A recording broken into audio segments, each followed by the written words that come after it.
Los dos son correctos, ¿sí? Buena promesa, el que confía en él, en esta roca. Mira, confiar en una roca que es un fundamento significa que realmente uno construye su vida sobre ese fundamento, ¿o no? ¿Ya? Y Jesús le enseñó cómo se hace eso. Habla del hombre tonto que escucha su palabra, pero no la practica. Y dice, eso es como alguien que construye en arena y si viene la tormenta, derrumba la casa. Mientras el hombre sabio escucha la palabra de Jesús, pero también obedece y la practica, ese es el hombre sabio que construye sobre fundamento. Entonces, cuando viene la tormenta, la casa no se derrumba. ¿Ya? El que confía en él, y confianza significa una confianza que nosotros consideramos fiel a Jesús, que cumple todas sus promesas, y nosotros también nos mantenemos fieles a Él para obedecer. Le confiamos nuestra vida de tal manera, reconocemos que su voluntad es más inteligente, es más buena que la nuestra, y lo obedecemos. Confiamos que el poder para obedecer ni siquiera viene de nosotros, sino viene de Él, y lo obedecemos por eso, ¿verdad? Y no seremos ni avergonzados ni perturbados si confiamos en Él. Pero también hay otras palabras que hablan de la piedra, que hablan de la roca. En Isaías 8, 14 en adelante,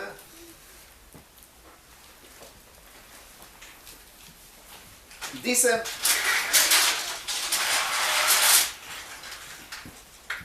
entonces, Él vendrá a hacer santuario, pero piedra de tropiezo y roca de escándalo para ambas casas de Israel, y lazo y trampa para los habitantes de Jerusalén. Muchos tropezarán ahí y caerán y serán quebrantados, serán enlazados y apresados. Eso también habla de Jesús, hermanos. Jesús para muchos no es la roca en que confían, sino es la piedra sobre que tropiezan, de la que se escandalizan, y con esa actitud caen en trampa, en la perdición. Lamentablemente no son todos que confían en Jesús, ¿sí? Algunos sí lo aceptan, y lo aceptan como Señor y Salvador en su vida. Aceptan que Él murió por sus pecados, pero aceptan que Él resucitó y Él es Señor, y lo aceptan como realmente Señor de su vida y lo confían en Él. Y ahí ya dijimos que no serán avergonzados, reciben vida eterna, reciben el poder del Espíritu Santo, reciben vida en abundancia, reciben la adopción como hijos de Dios, ¿sí? Hay una vida en abundancia en Jesús. Pero mira, ahí Jesús es donde se determina el destino eterno, ¿sí? Si no confiamos en Él, entonces tropezamos sobre la roca.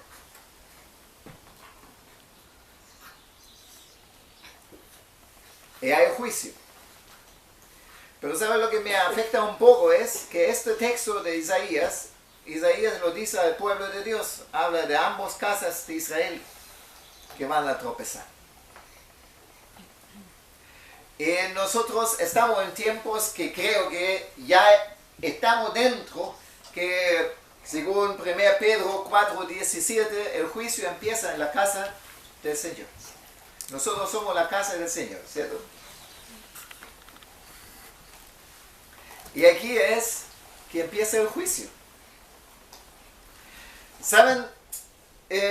Van a venir en la vida de un cristiano, vienen varias oportunidades que puedan causar que tropezamos, que nos escandalizamos, que nos molestamos con Jesús.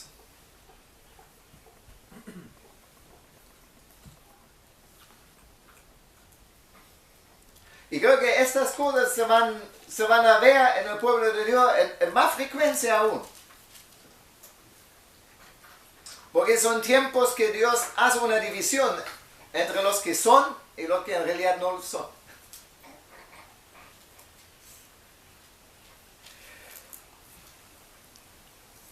En el texto de Isaías habla de que una piedra de tropiezo, una roca de escándalo. ¿Qué es escándalo?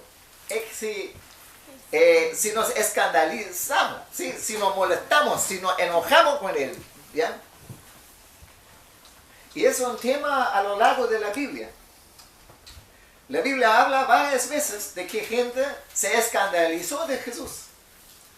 Y con eso tropiezan. Con este eran las salvas, no son salvos. A veces no es tanto que no son salvos, sino, pero al menos en el momento tiene efecto, ¿sí? Entonces hay varias causas porque gente se escandaliza de Jesús.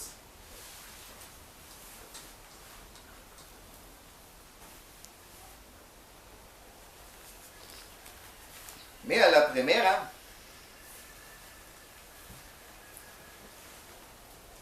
primera es que tú puedes ver, por ejemplo, antes de que Jesús es crucificado, Pilato lo muestra al pueblo y el pueblo hace elegir al pueblo. ¿Quieren que libero Barrabás o a este Jesús? Entonces todo el pueblo,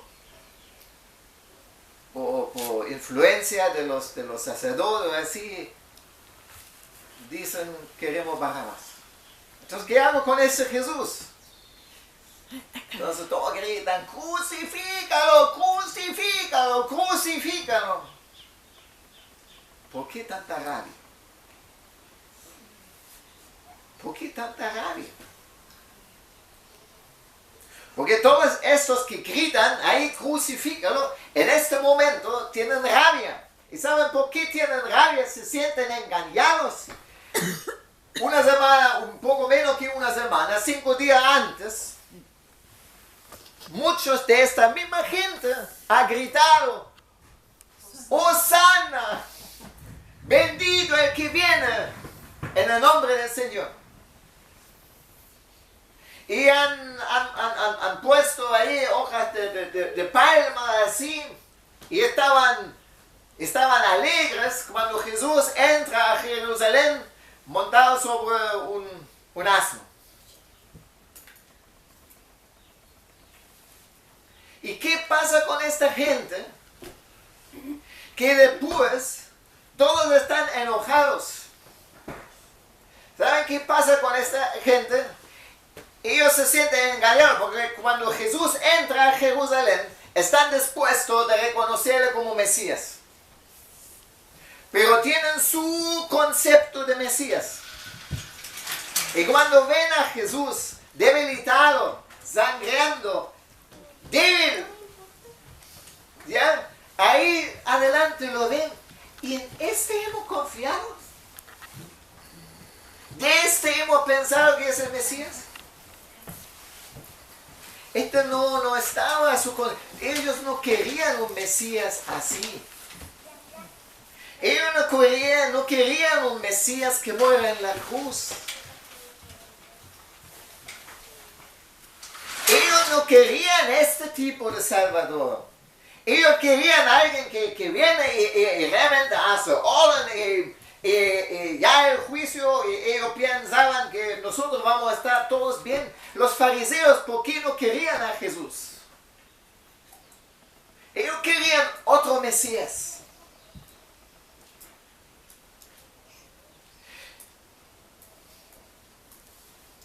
Incluso tenían toda una teología, tenían todo algo armado, pero la teología que tenían sobre el Mesías era más que, a pesar de que reclamaron que sea bíblica, en realidad era solamente el reflejo de sus deseos, de sus conceptos, de sus ideas.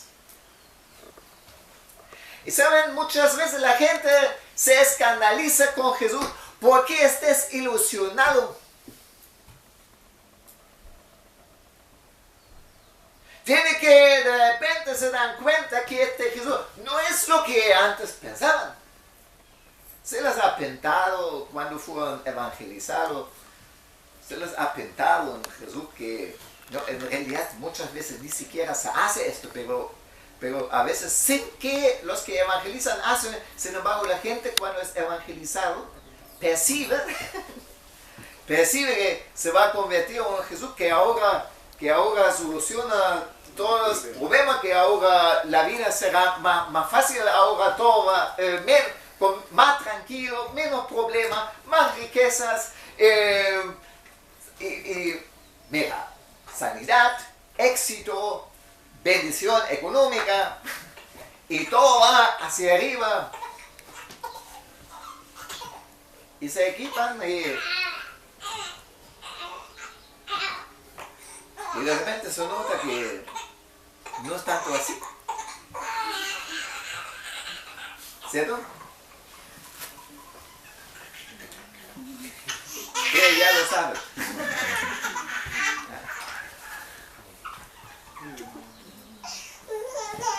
Pero saben, no molesta si grita un bebé. No molesta si grita un bebé. El bebé no puede de otra manera expresarse así. Nosotros no nos molestamos con eso. Nos concentramos igual en la palabra, ¿sí? Porque no vamos a enseñar al pequeño ya en esta edad molestas, no. Él no molesta. Él es una bendición. Así que, mira, a veces, entonces, uno tiene sus ideales. Entonces, si Dios es amor, entonces no puede tratarme duro.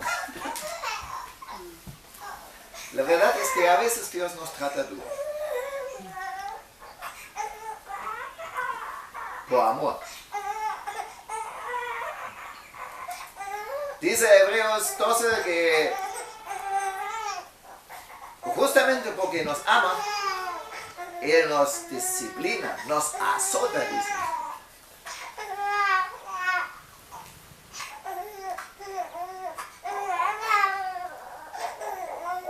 Y hay muchas personas que no quieren eso.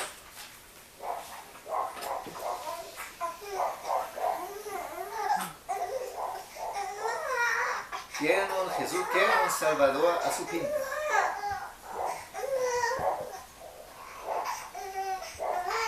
Y saben, en estos tiempos los que quieren un Salvador a su pinta solo van a seguir.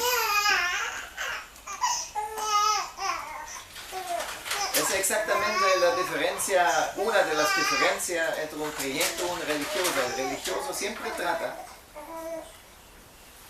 formar un Dios a su pinta. Tener un Dios a su pinta.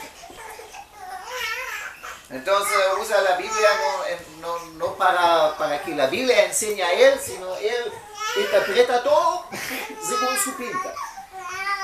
El peligro está en todos nosotros, ¿sí? Yo incluido. No lo digo para que ustedes ya piensen en, este fulano. Yo tengo que preocuparme de mí en este punto, tú tienes que preocuparte de ti en este punto. Amén.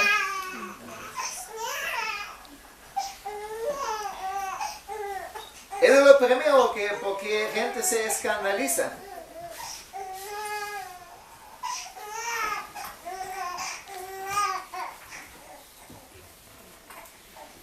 No quieren este Jesús. En 1 Pedro 2, 6 a 8 lo resumen así. 1 Pedro 2, 6 al 8.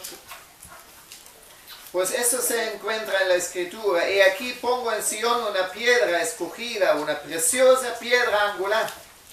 El que cree en él no será avergonzado. Este precioso valor es pues para vosotros los que creéis. Pero para los que no creen, la piedra que desecharon los constructores, esa en piedra angular se ha convertido, y piedra de tropiezo y roca de escándalo, pues ellos tropiezan porque son desobedientes a la palabra, y para ello estaban también destinados.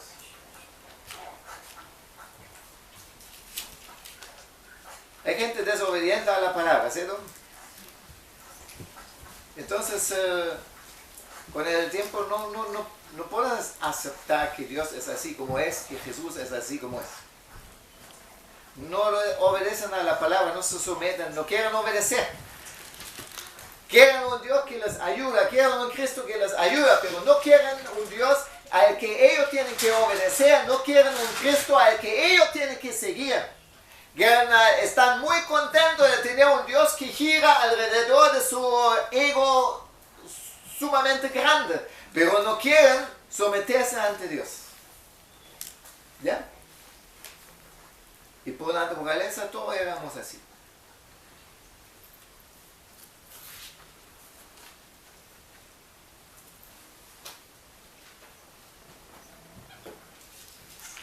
Pero hay otra cosa también. Tiene mucho que ver con eso, pero imaginamos una persona que sí es creyente en sí, acepta, pero de repente en crisis, cuando pasan cosas en la vida, entonces la expectativa de su fe está desilusionada. ¿Conocen eso? Mira, uno de estos que Jesús advirtió fuertemente era nadie menos que Juan el Bautista. Imagínate, Juan el Bautista, el hombre tenía mucha revelación de Jesús, ¿sí? Y de hecho se arriesgó y él preparó el camino para el Señor. Los primeros discípulos de Jesús, todos venían de Juan el Bautista. ¿Ya? Entonces era Juan el Bautista que mostrando a Jesús cuando pasaba, dijo, aquí el Cordero de Dios que lleva el pecado del mundo, ¿sí? Era Juan el Bautista que dijo, el que cree en el Hijo tendrá la vida, pero el que no obedece al Hijo no tendrá la vida, sino la ira de Dios permanece sobre él. Habló claro el hombre, ¿sí? Pero pasa que Juan el Bautista está en la cárcel porque tenía el valor de decir al rey la verdad. Entonces, ahora estaba encarcelado. Y pasa el tiempo, y en ese tiempo yo me imagino que ese hombre llegó a una crisis de su fe. Porque, a pesar de que él sabía que Jesús era el Mesías, ya incluso tenía, cuando todavía estaba en el vientre de su madre, ya el testimonio. Él ha visto como el Espíritu de Dios ha bajado sobre Jesús. Pero a pesar de todo eso, él está ahora en la cárcel y no puede entender por qué, no puede entender qué le pasa, no puede entender por qué Jesús no lo ayuda. ¿Dónde queda? ¿Y dónde quedan las cosas que deben pasar cuando viene el Mesías? ¿Y por qué es así? ¿Por qué todavía andan tan mal las cosas? ¿Qué está? Entonces él tiene dudas. Entonces, como nosotros si tenemos dudas, entonces las ponemos en pregunta. Entonces, él manda discípulos suyos a Jesús para preguntar a Jesús, ¿eres tú el que ha de venir o tenemos que esperar ahora? Ese mismo Juan el Bautista, que es el mismo que tenía tanta revelación, pero ahora tú lo ves débil. Tan débil que manda a sus y pregunta, ¿eres realmente tú? Porque a pesar de que tenía testimonio de Jesús, pero en este momento, en esta situación en que se encontraba, no era compatible para lo que él sintió no era compatible con Jesús. Él pensaba que Jesús lo va a ayudar o algo. No entendió. Pregunta, ¿eres tú o tengo que esperar otro? Interesante la respuesta de Jesús. Vienen los discípulos de Juan el Bautista y Jesús dice, bien, cuentan lo que ven y lo que oyen. Los ciegos ven, los cojos andan, a los pobres se les proclama el Evangelio. Ahí añade en Mateo 11:6, ahí viene esta frase que añade, como mensaje a Juan el Bautista. Y bienaventurado el que no se escandaliza de mí. Era una advertencia para el hombre, ¿sí? ¿En dónde está? Mateo 11:6. Y bienaventurado es el que no se escandaliza de mí.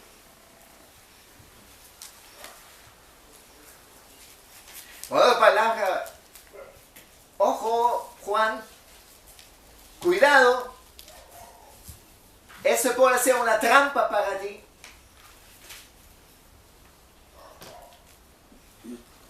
Bienaventurado el que no se escandaliza de mí.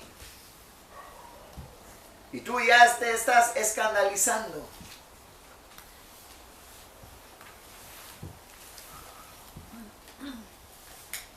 Y esto no pasa a veces.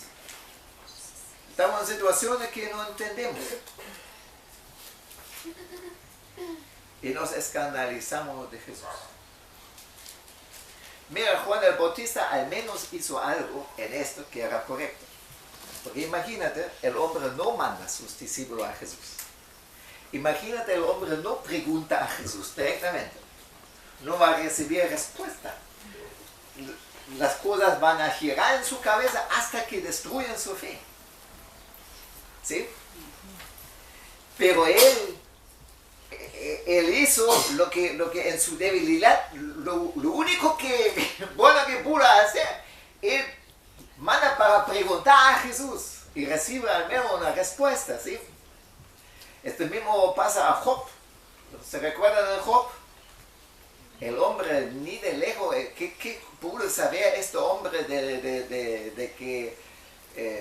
del trato que tenía Dios con Satanás? Ni idea.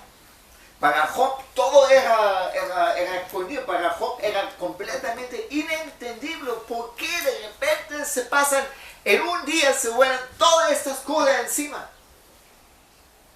Y después además enfermo y además sus amigos le dicen que tiene que tener un pecado oculto porque este es un castigo de Dios. ¿Con esos amigos? ¿Ah? Entonces, ¿qué hizo Job? El hombre estaba deshecho con su... Pero el único recuerdo que en ese momento tenía, en lugar de discutir con sus amigos sobre la justicia o injusticia de Dios, él discute con el mismo Dios. Esto es recomendable. No discutes si estás... mira, a veces no podemos impedir. ¿Quién de nosotros nunca estaba escandalizado de Dios o del Señor? Mano arriba. Nunca. Entonces parece que tenías una vida fácil. No. Mira, hay momentos que atacan. David lo tenía y pregunta, ¿hasta cuándo, Señor? ¿Me olvidarás para siempre? ¿Tú piensas que Dios ha olvidado a David? No. Pero en el Salmo 13 dice, ¿hasta cuándo, Señor? ¿Me olvidarás para siempre? Jeremías en las Lamentaciones habla del Señor, Señor, tú fuiste como un oso, como un oso que me esperaba solamente para destruirme, lo dice al Señor. Pero lo dice al Señor. Y Job discutía con el mismo Señor. ¿Ya? Y llegó al punto para decir, mira, ahora de mi actitud me arrepiento en polvo y ceniza.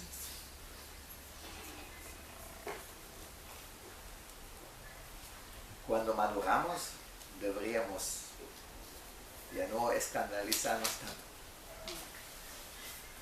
A veces cuando la gente inmadura se molesta con eso por cualquier cosa que en realidad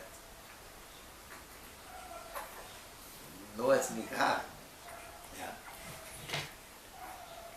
Pero mira, Jesús a veces no cumple nuestras expectativas. Él cumple sus promesas. Amén. Él cumple sus promesas, pero no necesariamente nuestras expectativas. Incluso sus promesas no necesariamente cumplen de la manera como nosotros nos imaginamos.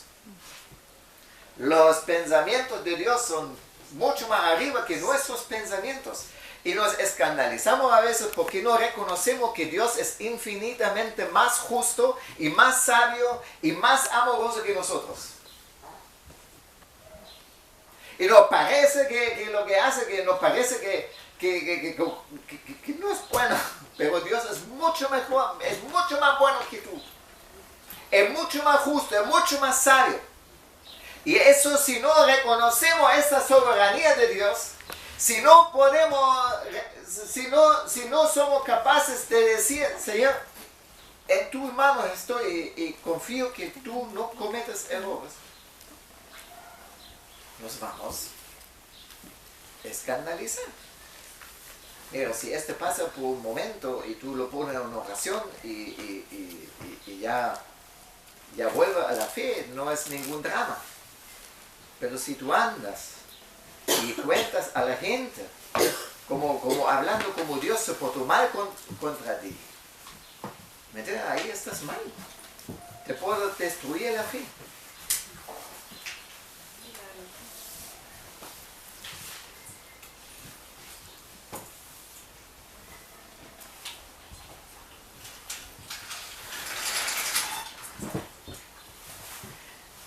En Mateo 3,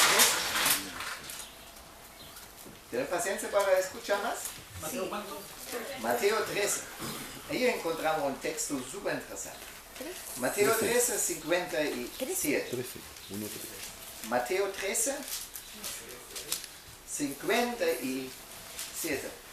Empiezo a leer un poco antes. Empiezo a leer desde 53.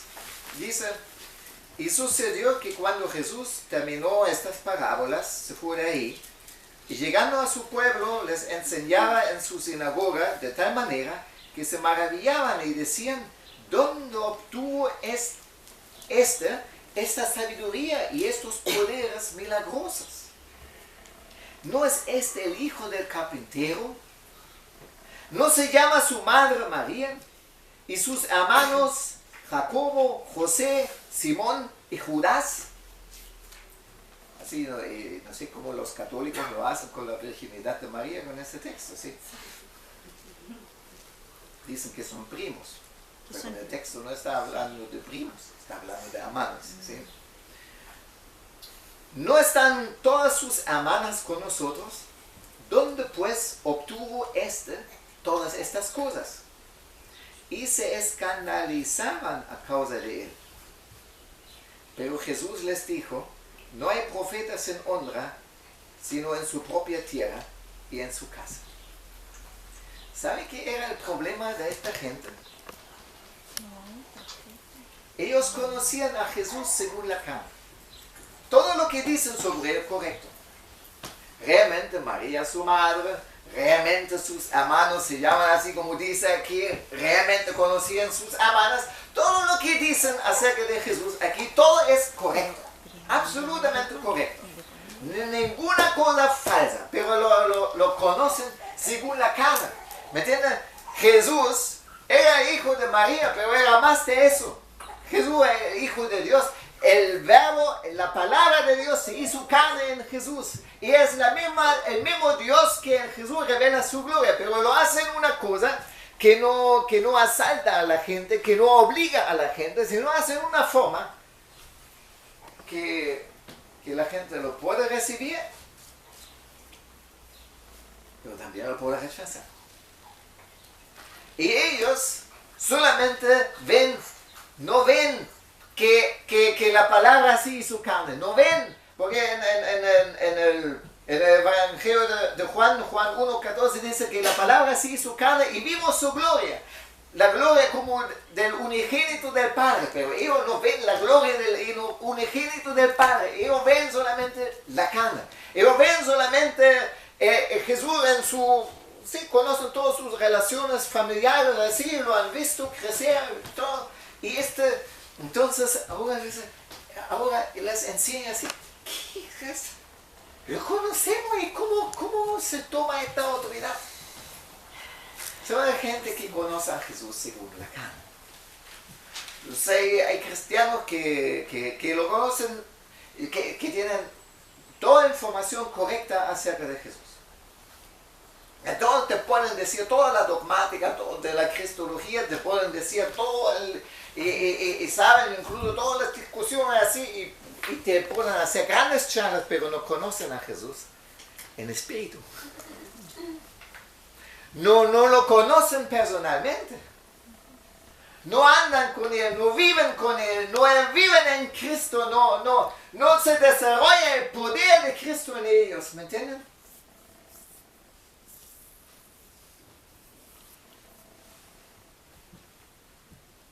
Entonces, tarde o temprano van a rechazar el Cristo verdadero, porque el Cristo de teología no solamente puede ser todo correcto, sí, pero eso no es lo que salva. Pero ¿sabes? Hay una dimensión más en esto. ¿Tú sabes en qué texto está escrito literalmente? Habla de conocer a Cristo según la carne. ¿Alguien sabe dónde? Está en 2 Corintios. 2 Corintios 5. Y este texto es interesante.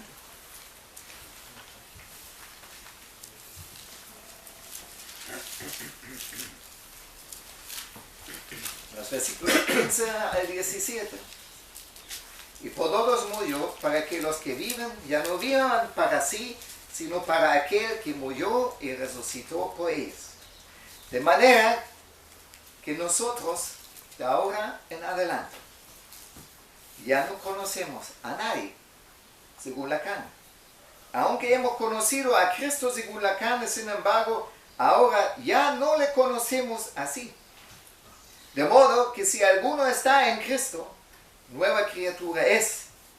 Las cosas viejas pasaron, y aquí son hechas nuevas.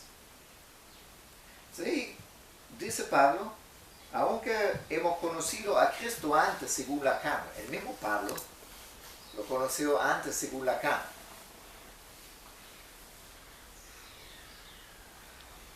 Pero ahora no lo conocemos así. Pero extrañamente este está conectado en cómo conocemos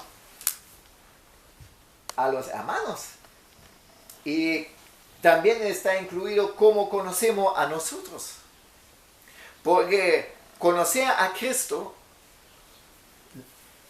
no según la carne, incluye que tampoco que a nadie conocemos según la carne. ¿Cómo es eso? Mira, empieza contigo mismo. ¿De qué lo decía?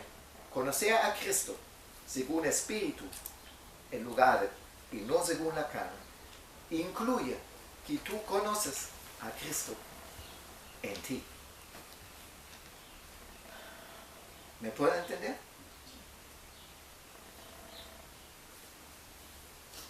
Porque Cristo andaba en la tierra, ya no anda en la tierra, ¿sí? Él hizo sus milagros, Él hizo sus enseñanzas, ya terminó su obra en la cruz. Y ahora está, ¿dónde? Está en el cielo, a la diestra de Dios. Pero ¿dónde más está? En nosotros.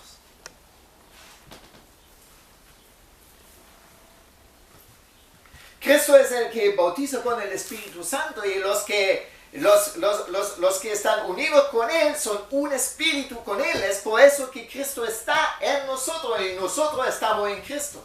Conocer a Cristo según el Espíritu, entonces, incluye que tú reconoces que Cristo está en ti y a ti mismo te conoces como una persona que está en Cristo. De modo, si alguno está en Cristo, nueva criatura es. Las cosas viejas han pasado y aquí todos son hechas nuevas. Si tú no puedes conocer a Cristo así, si tú no puedes reconocer a Cristo en ti, no puedes vencer el pecado. No puedes vencer, no serás capaz de vivir en el Espíritu.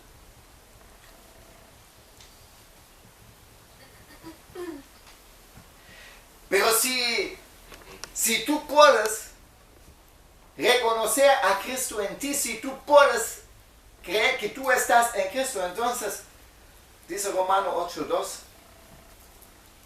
la ley del Espíritu, de la vida en Cristo, te ha liberado de la ley del pecado y de la muerte.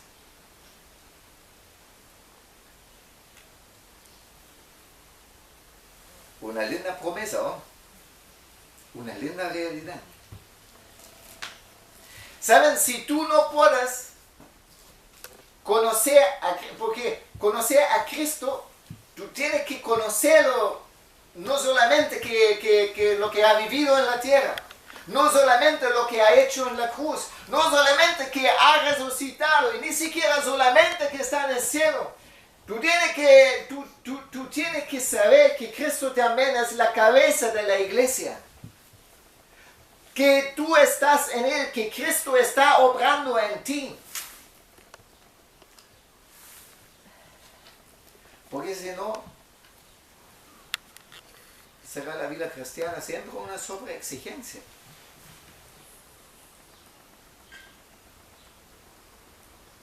Porque estará siempre bajo la ley. Siempre te vamos a explicar las cosas que como cristiano tendría que vivir y tú siempre te vas a sentir incapaz. Y la verdad es que no eres incapaz. Tú eres una nueva criatura en Cristo.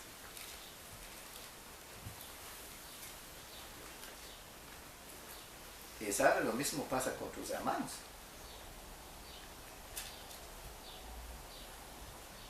¿Sabes? El diablo es el Satanás, es el acusador, ¿sí?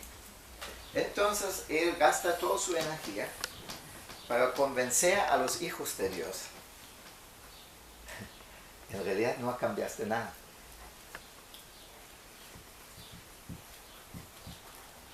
Porque ¿quién de nosotros no se ha atrapado que repite las mismas tonterías que antes varias veces?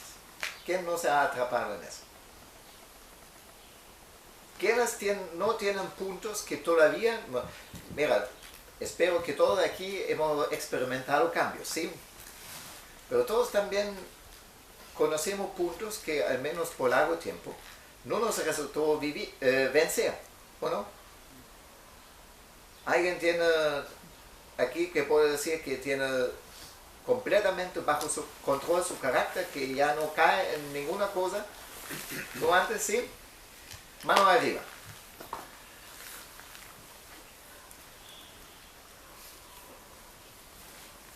Y entonces tenemos a veces las luchas de la fe, que ahí nos convencemos, pero pucha,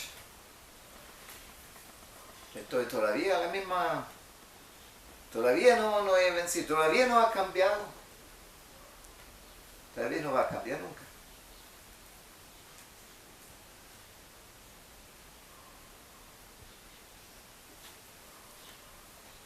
Y tú tienes que verte como nueva criatura en Cristo.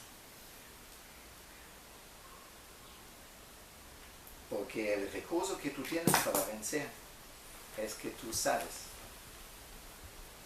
que Cristo está en ti. El mismo que de la cruz dijo, Padre, perdónales, porque no saben lo que hacen. Está en ti para capacitarte, que tú puedes perdonar. Porque por ti mismo tú no puedes perdonar.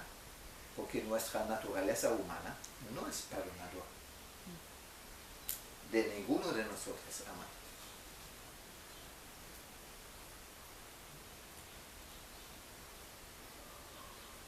Nuestra naturaleza humana no es misericordiosa. No es amoroso en el sentido del amor de Dios.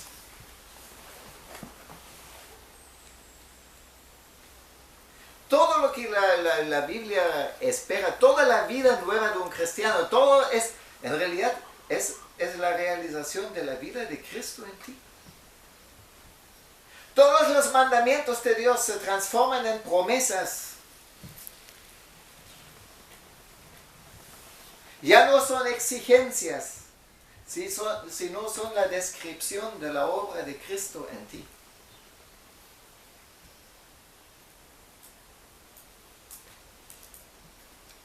Hay que conocer a Jesús, no solamente según la carne, sino según el Espíritu. Porque si lo conocemos según la carne,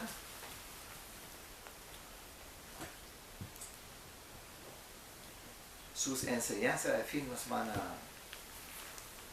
vamos a llegar al punto que hasta que a Él le reprochemos, a Él le reprochamos que no avanzamos.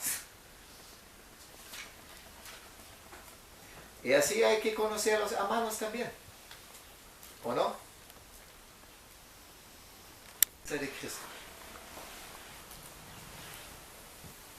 Porque Cristo es la cabeza de la iglesia.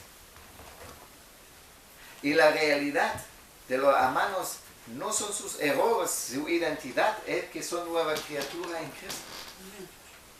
Y hay que ver la iglesia como Dios ve la iglesia. Sí hay cosas que tienen que mejorar, sí hay cosas de que necesitamos arrepentimiento, ¿ok? Pero hay que verla en Cristo.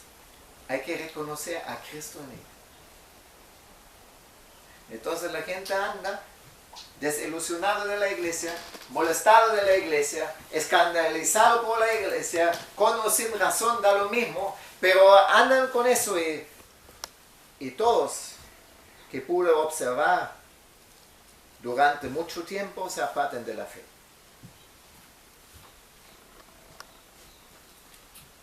Todos.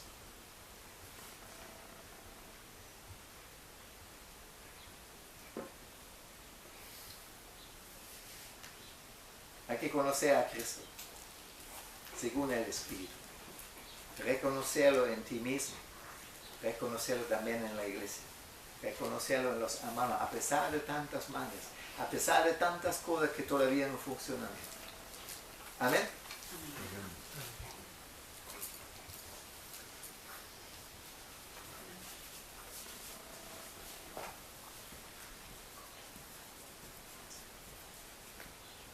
En 1 Corintios 1, 23,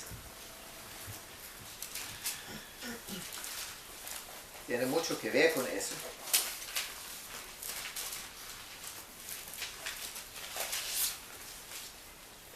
Dice pero nosotros predicamos a Cristo crucificado, piedra de tropiezo para los judíos y necedad para los gentiles.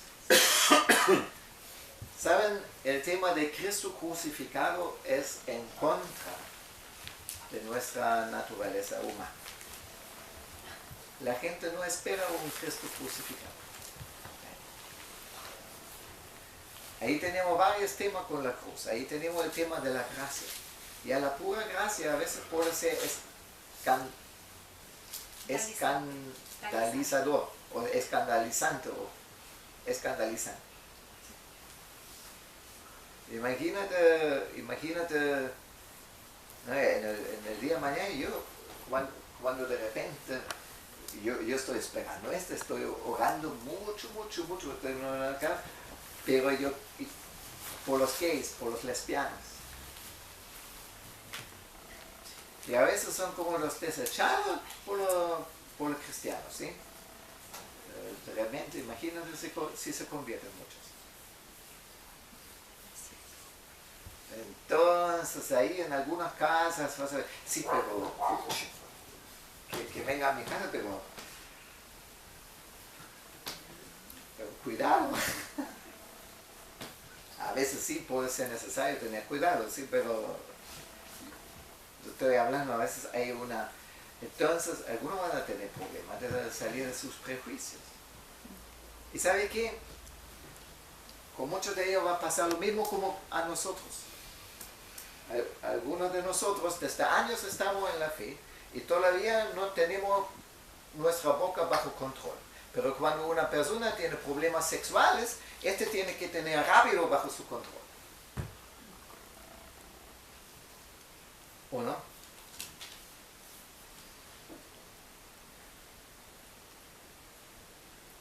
Y es un tema general en toda la iglesia.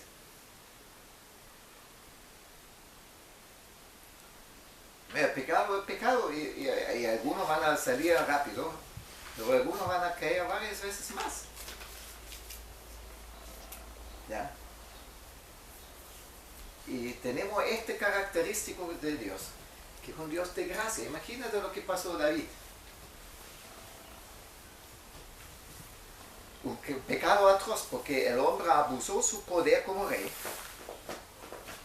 traicionó la unción de Dios, se acostó con una mujer casada, cometió adulterio, ¿sí? Además asesinó después el marido de ella, abusando su poder de rey.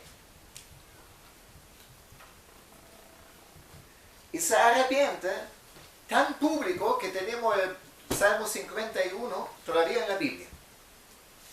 Todos saben. Todos saben del pecado de David.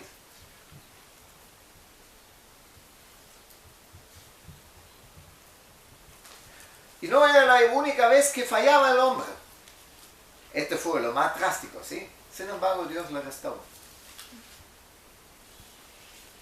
Y puedes leer un libro, hay un libro que se llama La historia criminal del cristianismo. Ahí toman esta historia como un ejemplo que la fe cristiana es perversa. ¿Ya? Es la gracia, imagínate mucha gente cómo pensaba. Pero la gracia de Dios es así. Que Dios restaura al pecador, que se arrepiente. No al que no se arrepiente. ¿Ya? Que se arrepiente. Así es la gracia de Dios. Y puede ser escandalizante. Porque Cristo pagó por todos los pecados en la cruz. Puede ser escandalizante para algunas personas que tienen que perdonar a la persona que le hizo daño. Y que tienen que aplicar la misma gracia que Dios tiene con ellos, ¿sí? Pero también puede ser escandalizante que en la vida cristiana la cruz también es una experiencia.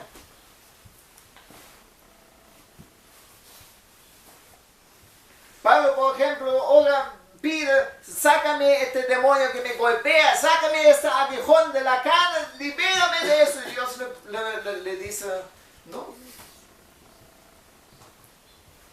Bástate mi gracia, porque mi poder se perfecciona en la debilidad. Y dice Pablo después, por eso me glorío en los insultos, en las debilidades. Me alegro por ello, porque cuando soy débil, entonces soy fuerte. Porque eso también es la cruz operando en nuestra vida, debilitándonos naturalmente para que dependamos del poder de Dios. Y no todos quieren eso. No todos quieren eso. Entonces algunos se escandalizan. No todos quieren la cruz. No todos quieren también la cruz de la que habla Jesús cuando dice, si alguien quiere ser mis discípulos, que se niega a sí mismo y tome su cruz y sígueme. Estamos bien dispuestos de seguir a Jesús cuando su voluntad está de acuerdo con la nuestra. El problema empieza cuando su voluntad es opuesta a la nuestra. Ahí es el momento que estamos desafiados para negarnos a nosotros mismos, ¿sí? Y la cosa es más difícil aún cuando no solamente su voluntad está opuesta a la nuestra, sino además haciendo su voluntad, en lugar de cosechar bienestar, cosechamos problemas, cosechamos sufrimiento. por el momento. ¿Ya?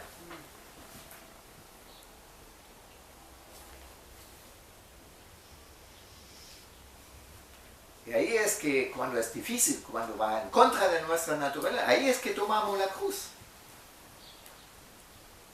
Perdonar a una persona que realmente te hizo daño atroz es tomar la cruz. ¿Sí? Porque duele, ¿o no? ¿Ya? O portarte bien con uno. Imagínate, ahí tiene un colega en el trabajo que te hace la vida imposible y a ti el Señor te desafía que igual cada día lo tratas con amor. Y tú lo tratas con amor y este te paga, pero te paga mal. Entonces, ¿quién aguanta esto fácilmente? Pero es tomar la cruz. Es obedecer a Dios cuando la cosa va realmente en contra de nuestra naturaleza, sí. Mira, la cruz es escandalizante. Y tenemos que tener cuidado que cuando evangelizamos a la gente, que no sacamos el escándalo de la cruz. Que estemos claros para que se arrepienten de verdad de sus pecados, ¿sí? Y que queda claro que no pueden simplemente aceptar a Jesús como una píldora, sino se trata de que desde en adelante ellos estarán unidos con Él en su cruz y en su resurrección. Amén. Así que el último texto que quiero poner en Romanos 9, ahí tenemos la envidia de Israel. Romanos 9, 30 al 33, perdón. ¿Qué diremos entonces? Que los gentiles que no iban tras la justicia alcanzaron justicia, es decir, la justicia que es por fe. Pero Israel, que iba tras una ley de justicia, no alcanzó esa ley. ¿Por qué? Porque no iban tras ella por fe, sino como por obras. Tropezaron en la piedra de tropiezo. Tal como está escrito, he aquí pongo en Sion una piedra de tropiezo y roca de escándalo, y el que crea en él no será avergonzado. Mira, nosotros tenemos, a veces pensamos que siempre se trata de hacer y hacer y hacer. Pero antes de hacer viene el creer. Entonces, mira, a mí me ha pasado que de repente estaba esforzándome con mi vida cristiana y veo ahí a alguien que viene de un fondo bien loco, se convierte y le va todo fácil y el Señor le levanta así. Entonces, ¿por qué a él le va tan fácil y por qué a mí tan difícil? Yo me esfuerzo tanto, este tipo no hace nada y ¡bum! ¿Ya? Y eso es lo que pasó a Israel. Despiertan celos porque, mira, ellos rechazaron a Jesús, preferían vivir bajo la ley, entonces tenían todo su sistema cómo hacer. Y ahí vienen los gentiles que habían estado en la idolatría antes y reciben el Espíritu Santo así. Esto a veces es difícil. Y tenemos en la iglesia, tenemos a veces competencias, todos quieren parecer espirituales, ¿sí? Todos quieren profetizar, todos quieren mostrar que escuchan la voz del Señor y todos quieren... pero de repente incluso alguien se convierte de nuevo y ¡chum! El Señor le levanta, o alguien, una mano estaba mal, pésimo testimonio, y de repente el Señor le levanta y uno se pregunta, ¿qué? Y yo me esfuerzo. Tú ves a algunos que les va tan bien en su vida cristiana y uno, aparentemente, uno no sabe qué conflicto en realidad tienen, ¿sí? Pero parece a veces de fuera, ¿sí? Y uno se esfuerza y difícil, claro, pero es por gracia. Entonces, Entonces, a veces nos escandalizamos porque nos comparamos con otros. Y no podemos entender por qué ahí el Señor bendice tanto. Y yo lucho tanto y no me resulta. Pero mira, es por fin, no por obras. Y con cada uno el Señor tiene su trato. ¿Ya?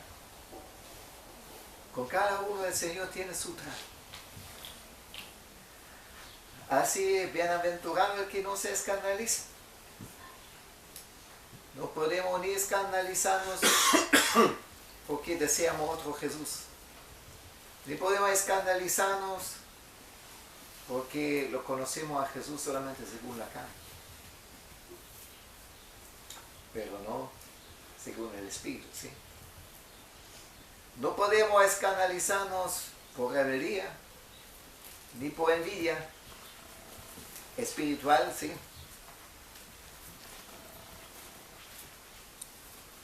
Y no por la cruz. Bienaventurado el que no se escandaliza, porque en estos tiempos Jesús será piedra de tropiezo para muchos. Para muchos. Y vamos a ver que muchos se aparten de la fe. Pero los que confían en Jesús no serán avergonzados, no serán perturbados. Tenemos la promesa de vida en abundancia. A veces hay momentos difíciles que no sentimos tanto la vida en abundancia. Pero tenemos la promesa de vida en abundancia, ¿sí? Así que tenemos que confiar en Jesús sin molestarnos con Él. No según nuestros criterios. La pauta define Él. Las pautas define Él y no nosotros. Porque este en resumen es la causa por que nos escandalizamos. Es solamente cuando nosotros definimos las pautas. Pero las pautas definen Él. Amén.